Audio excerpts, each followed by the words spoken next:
All right, so this video comes to us from Lius. We've only watched one video of theirs, and that being the DBD iceberg that they posted a long while ago, if you remember that react. Very, very good content creator, so like with every video that we watch here in terms of the reacts, make sure that you click that link that just showed up in the chat. If you're watching this on YouTube, it'll be in the description below, to like and subscribe to the creator. That way we can support the official release of the video and not just be a bunch of mooches. So this one's gonna be talking about DBD's greatest controversies that's ever had. There's some that come to mind in my head, like the Pinhead NSP probably being the biggest and the worst one, but there's probably some other awful stuff on here that either I wasn't around for or I have forgotten that I'm very interested in looking at. So yeah, let's go ahead and get started. Is not the same today as it was when it launched back in 2016. It's had its ups and downs, so in this video, we're gonna break down the most controversial things to come out of the game. Way back at the beginning of the game's life, the save files were stored locally on a player's computer. They weren't backed up online or anything. If something happened to those files, then all that progress would have instantly vanished. It was common advice to continuously save a backup for that reason. This was a big issue for people who earned legacy skins, which were skins that were given to players who prestiged. Imagine losing your legacy? 1.3.0, a patch that made the leveling up grind much easier. These skins stand out because they can't be earned anymore and they'll never return. Because of that, behavior couldn't give them back to players that reported their skins missing, so instead they gave out 10 million blood points as compensation. Speaking of, another problem was, if you wanted to commit a little bit of fraud, you could actually go into the game files and change how many blood points you had. But in December of 2016, there was a glitch in the game. Not surprising for the time, but this glitch was special. Using this exploit in the menu let killers swap powers with other killers. They could even use survivor perks too. This made combos like Chainsaw Myers a reality. It didn't stop there though. Survivors could also use a killer's power through that same glitch. Also, for some reason, it was possible for a killer to accidentally drop their powers. So if they were in the middle of a chase, they would have to go back and pick it up.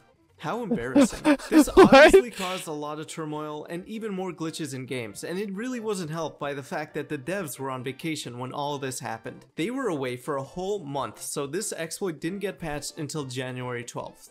I'm gonna pick up your power. Job so far. This quote refers to an interview that Matthew Cote, one of the game's— This is why I think it's pretty funny about this, is that people always talk about like 2017, 2018, 2019 DBD being the best version of DBD that has ever existed. It was the holy grail and behaviors ruined everything. But like, the 2017 is the year this happened.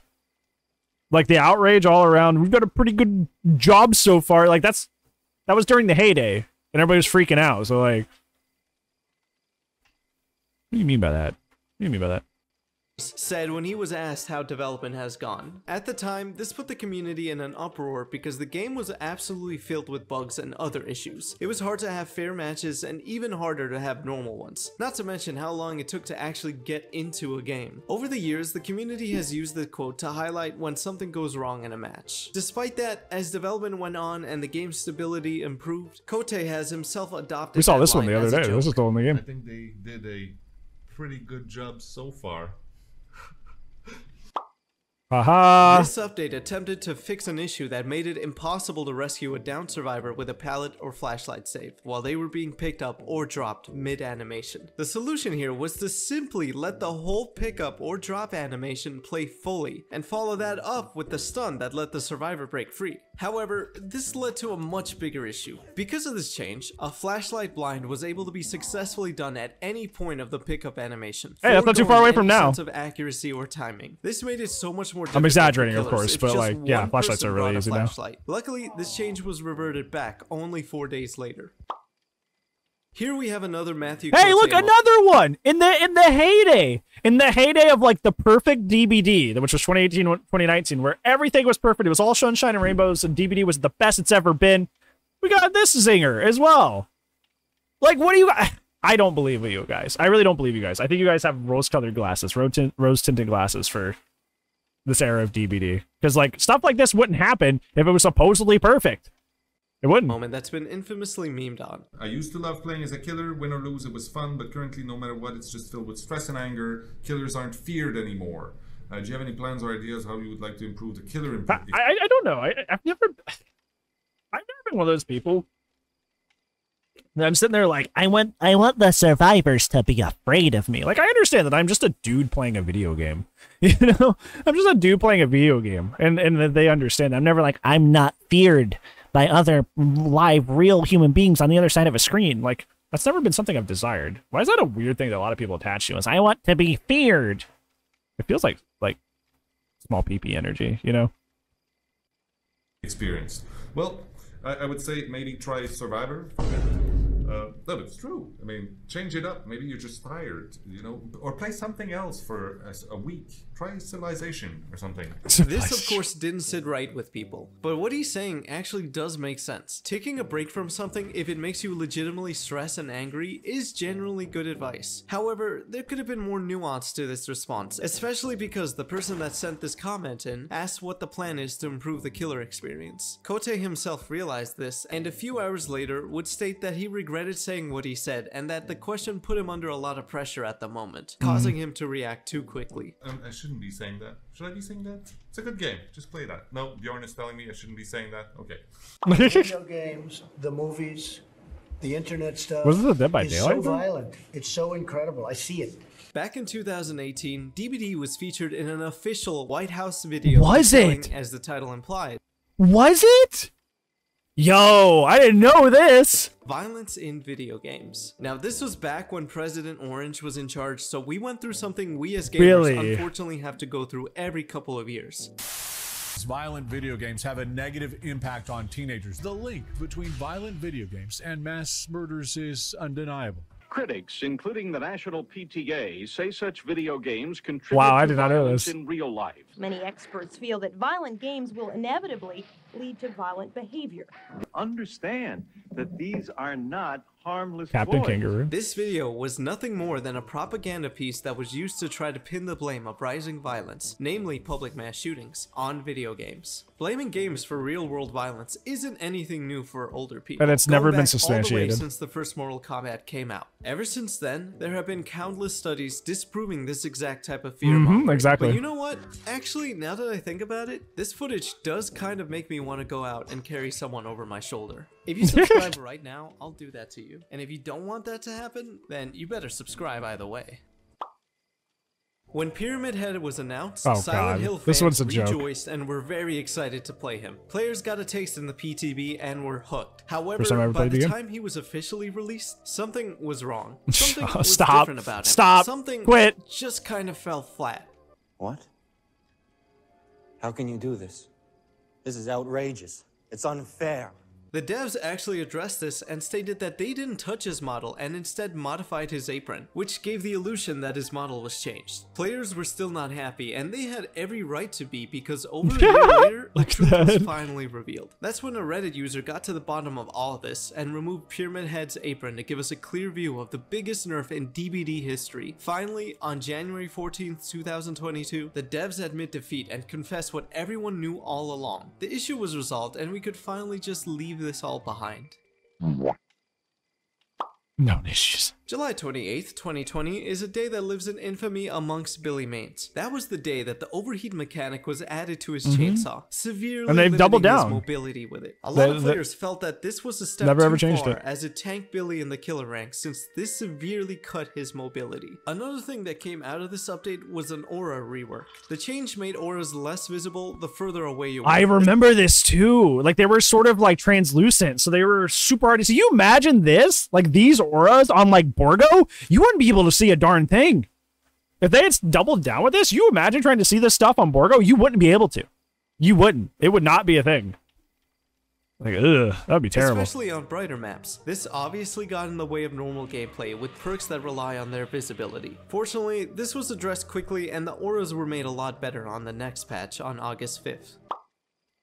On November 26, the labor of love. 2020, the Dead by Daylight team asked players to nominate the game for the Steam Awards. The game at the time was not in a great state. More and more updates made the game more and more bugged and broken. Players felt the like Twins their patch was concerns were being awful. constantly overlooked, Probably one of the especially with worst the patches in problems this of the game's upcoming history. Binding of Kin DLC, which seemed to be set to release unfinished. This caused the divided player base to band together to clown on this request, forcing As the they comment should. section to be locked As soon they should. after it was posted. The same thing happened a year later, as players players thought the game was even more undeserving of the award. Yeah, because that was after the in 2021. That was when like console players could barely play the game because the Nemesis patch ran so poorly on consoles. The labor of love, guys. Well, half of you can't play. Like, Colorblind mode was a very common request for a long time, but according to one dev, it was a little too common of a request. So much so that when asked about it on his stream, a dev said that it's getting really boring just blabbing about colorblind mode all the time. We've heard it a million times. We know. Continue. Then add it. Then add it. Why did it take you so long? It's really boring and annoying. You guys are blabbing about it. Imagine the people that can't play your game at the same level other people can because they literally can't freaking see. You should have added it earlier then. If you're tired of hearing about it, you should have added it earlier then. An easy way to fix your problem, bud. God. To badger us about it isn't going to change anything. This caused quite a bit of a firestorm, and enough noise was made for Behavior to officially announce colorblind mode a little bit more than a week after this incident. For the 4.5.0 patch, a new HUD was introduced, and oh god, this mobile-looking HUD, it was ugly. So ugly. So ugly. Why would you want to turn this into like a mobile-looking game? It made the game look so cheap. Like, so cheap. It literally made it look like a mobile game on PC. It was disgusting. Absolutely disgusting. They tried to clean it up and make it more visually appealing from what it used to be, but it was just kind of positioned weird. It was scattered to different corners, and it looked like something you'd expect from a mobile game. It actually arguably looked worse than DBD Mobile's HUD. Thankfully, they worked on it over the coming months to make it a lot more fitting and readable, and to become the HUD that we all know and love today. Crabs is up. In 2021, this one I didn't mind too much. A sensor was added to the endgame chat. That's not anything unusual in of itself, but this sensor was more confusing than anything. For yeah, it's still weird. It uses an AI to try to understand the context behind what's being said. This doesn't always work out though, as seamlessly harmless words get struck down, ranging from a simple GG to even the names of perks or characters. In addition to that, this means that toxic players can still get around it to say things that should be detected but aren't. This is an remember that rate that was telling us to die the other week? Like the rate that was like, I hope you all perish and stuff like that. He was getting around it. Why is it as sensitive as a Roblox chat filter? Thankfully, it seems to have gotten better since then.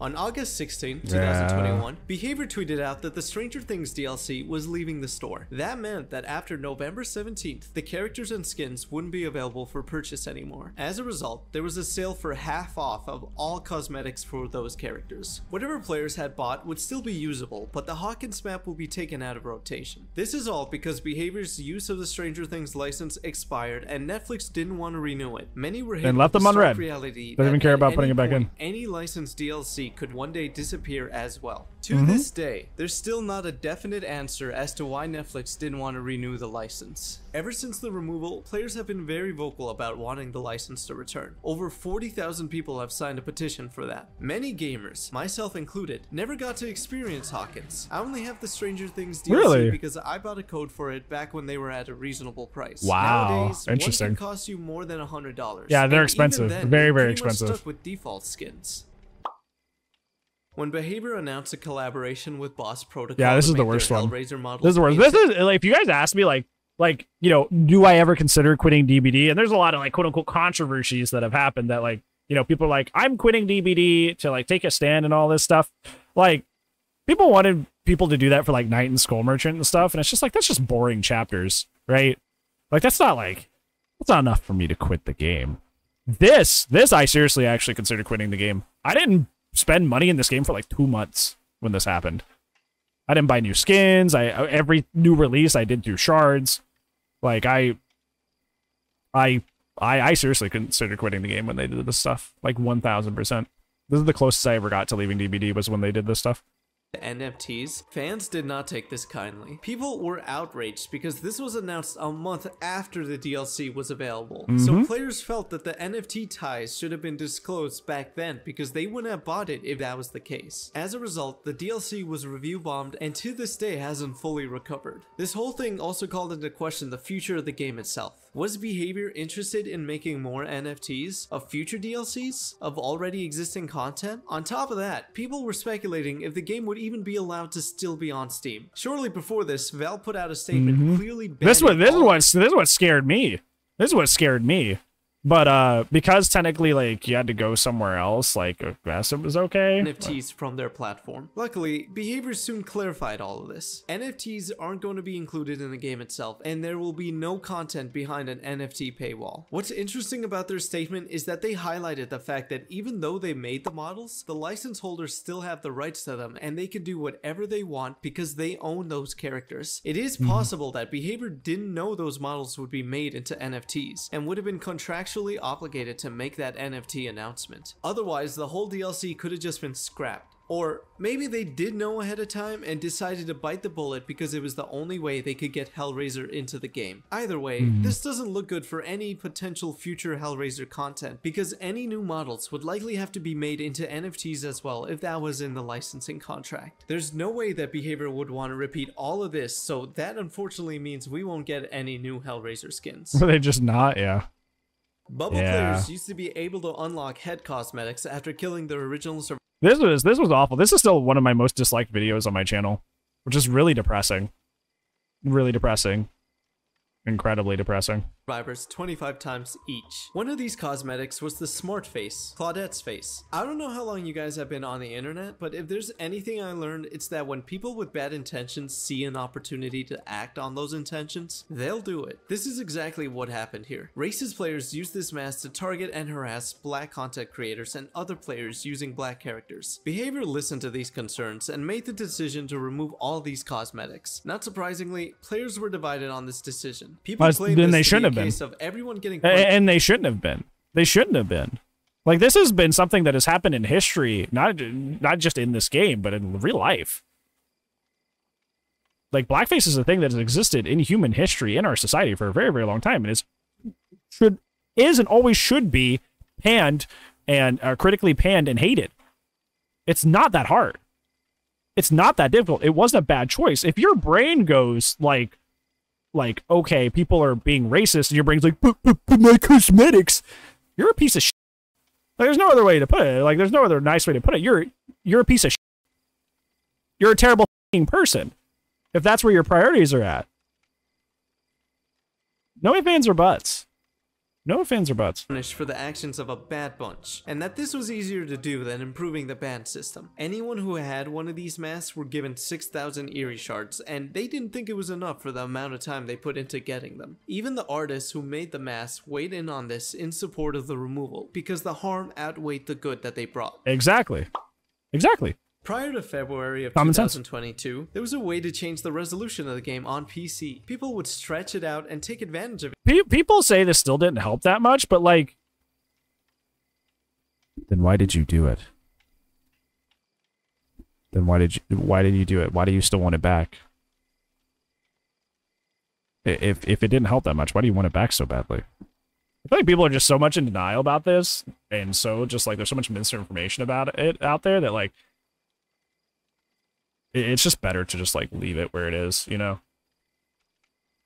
Because there's just so many people that just like won't tell you this truth straight up, or have like vested and biased interests in achieving something they directly want with it, and not own up to what actually is going on, that like can have an honest conversation about it.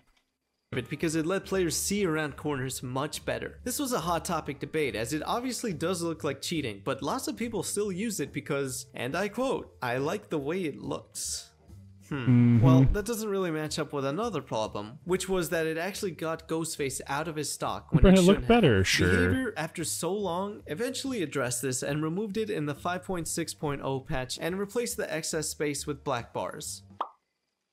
Moris are one of the funner elements of playing Killer. It's More like fun, a job not well done and a pat on the back all in one. It's also very optional. In the 6.3.0 PTB, however, Behavior tested out a new Mori system. They were no longer available during the game and instead triggered at the end of every match. The killer and last survivor to go down would be teleported to a designated spot on the map for the Mori animation to play out and for the game to end. Other survivors on Hooked are sacrificed and survivors on the ground are killed by the entity. This means that a killer could down and slug everyone to get an easier win. Which rewarded to compensate for that, already Bill's good perk, characters Unbreakable, and punished was made bad characters. base kit as a survivor could get themselves up after 45 seconds. These changes were not well received. For one, killers no longer had the option of giving the last survivor a hatch. Down survivors being able to be killed no matter their hook stage meant that really skilled players could get an easy match. Luckily, none of these changes came out of the PTB, but Behavior has stated that they did want to rework Maury's, so we'll just have to see how that turns out next time.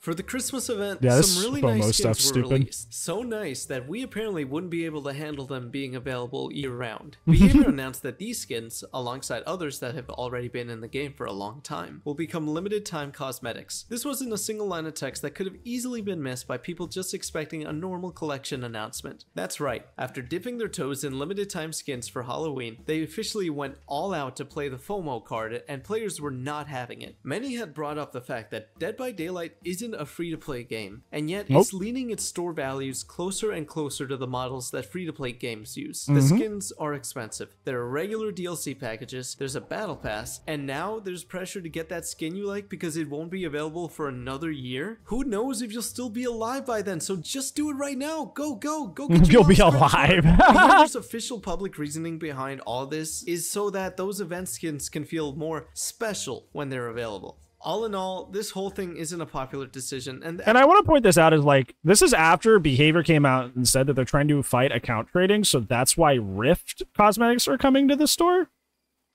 because those used to only be available in the Rifts, so those are coming to the store so we can fight account trading. And then they, you know, flipped that and started making exclusive cosmetics. So like, what was the point of that? What was the point of that? If you were really trying to fight account trading, then like, this is going to increase account trading. So like, did you actually care about account trading, or what happened? I don't know. Actual reason for it is simple. Money! Hetty Core was added into the game with the Roots of Dredge chapter and then was kind of forgotten about by the DBD store department. She didn't launch with anything special really. Most of her skins were basically drab recolors. But it's a yearly thing? Yeah, but still, it's still the same thing. It's a little less bad, but it's still the same thing. It's still creating scarcity, which you know, encourages account trading. All look the same, her lipstick and jewelry being the only change. And you'll see that if you use a magnifying glass up to your screen. If only there was a large streak of color or something that would be more noticeable if it was changed. The heads were also bugged at first because they looked pretty much exactly the same. As of this video, she has the least amount of skins for any original character. Now let's take a quick look-see at the new original character after her. Don't be intimidated, Squidward. Oh no. Try to imagine him in his underwear. Oh no, he's hot! Vittorio Toscano is a character that was handcrafted and artisanally sculpted to sell well. First of all, there was actually a really good selection with his recolors. He's also the first DBD survivor to release with 2 very rare cosmetics, which are also shirtless cosmetics. Already, he has a massive leg up on Hattie, and that's just on his first day out. He's still gonna get more too. Ever since her release, Hattie has had an Amazon Prime skin, a very rare linked set skin, a Twisted Masquerade event skin, which is also locked to participation in the event, and finally a Christmas sweater, which, as you can guess based on the last controversy we talked about, well, she has the survivalist outfit now. Only in that event. How old is this video? This video came out 2 weeks ago. Yeah, they missed the survivalist outfit. At a certain point, she didn't get a new skin in over What if just an 9 old months. script? Her being neglected also highlighted the problem for other survivors that are left behind in the cosmetics department. All while other characters Ryan is rating me. Right, kids? Hi, friend. How are you, homie? You were doing an art stream today, right? How did that go? got the limelight time after time. It makes sense though. The survivors that get used the most also get the most cosmetics. Then the ones that get the best cosmetics attract new players, and they become even more popular. And then they get more cosmetics because of that. And thus, the Feng Min cycle is born. It seemed as though all hope was lost, but Behavior finally addressed this issue in February of 2023, where they have announced that they have expanded their cosmetics department so that more characters get more skins regularly. And Hattie will be one of the first to get this treatment with a new very rare skin. Hattie players, no, all lesser used survivor players rejoiced. They have won. Yeah, Jeff's got 2 new outfits this year since they said that too. So I very much appreciate it. On February Skull 10, Merchant. 2023, this video was uploaded teasing the upcoming chapter Tools of Torment. This got players really excited as it seemed to hint at some sort of cyborg killer with a skull theme. Everyone was speculating what their design and power would look like. Those fires were fanned by a promo pic that was tweeted out, from which many thought the new killer would bring some sort of search mechanic with the crates. Regardless of how you feel about this, like the advertisements for this were really, really cool. And I think that's why when it just boiled down to be Skull Merchant and then her base kit was so absolutely just terribly boring, hit so hard, because the advertising for the chapter was really, really good and really interesting. But what was behind it was just a dud, so it sucked. It sucked. Similar to Pig. Then, the night before they were set to be revealed, this picture was leaked, and yeah. It was safe to say that players were disappointed with what was released. Disappointed at their look, their aesthetic, their skins, their 3-gen holding power, their gameplay, and their dark Brazilian manga lore. The 3-gen holding power specifically riled up everyone since the killer before her, the Knight, was also a 3-gen master. On March of 2023, many DBD streamers who played on Steam. This still hasn't been fixed. There has still been no official word on if this is fixed or if it's still in the game. And it probably is, and this fall/winter, we're going to go through all this all over again. So the next time I hear somebody going like, you guys are too rough on behavior, you guys are too mean to them, remember that this is still in the game probably. We got no word that this was fixed, and we're probably going to go through another situation with it here fall/winter, where we got to worry about DDoSing again. So be prepared. Were targeted with DDoS attacks. That's when malicious people get a hold of their internet information and send in tons and tons and tons of internet traffic in order to overload their system. This leads to the internet being rendered unusable for hours to even days. This wasn't the first time that DBD streamers had to worry about this. It happened previously in late 2021, and it kind of just fizzled out. Lots of people think that behavior fixed the issue quietly behind the scenes, but given that these waves of attacks have come back, that doesn't seem to be what happened. People were understandably confused and frustrated. There's no DDoSing at Bossing Say. You're right. It all came to a head when DBD tweeted out that they've been investigating this issue and found no evidence. There is no DDoSing at Bossing Say. No DDoSing at Bossing Say. This upset players even more because what a lot of people took away from this tweet was that behavior is ignoring the problem by essentially saying that there are no DDoS attacks going on. However, while the messaging could have been clearer, that's not what the tweet said. An IP address doesn't have to be leaked for a DDoS attack to occur. It's entirely possible that the Steam servers the game uses are corrupted, and that's how the DDoS attacks are happening. This idea was highlighted on the Dead by Daylight subreddit in a now deleted post by a security engineer. As streamers found ways to protect themselves, the problem kind of died down as it did the last time. As of this video, there hasn't been another official statement from Behavior about what happened. I need healing. The 6.7.0 PTB brought in the biggest questionable change in a long while at this point. Healing. Specifically, medkit healing and I don't know how they ever thought this was a good idea. I don't know how they ever thought this was a good idea. Like, there was so much stuff in this that was just like, why did you ever think that was going to work? And that scares me. That scares me a lot that they thought that this would, like, be chill and kosher.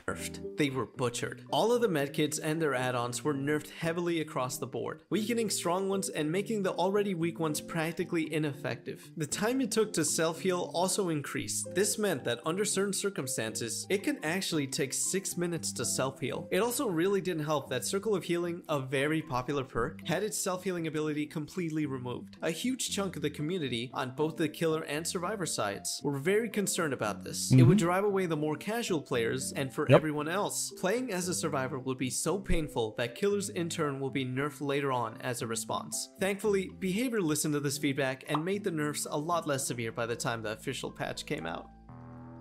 Yeah, and like I said, out of all those, there's a lot of like quote-unquote controversies. Some of them bad, some of them are like, you know, not too crazy. The only one that I was really like, this is it. This is a huge major problem that like we all need to focus on and rally together about. Well, I guess two. It would be the pinhead thing. It would be the NFT thing. The NFT thing is probably the worst thing. Probably the worst thing. And also the blackface bubble was pretty bad.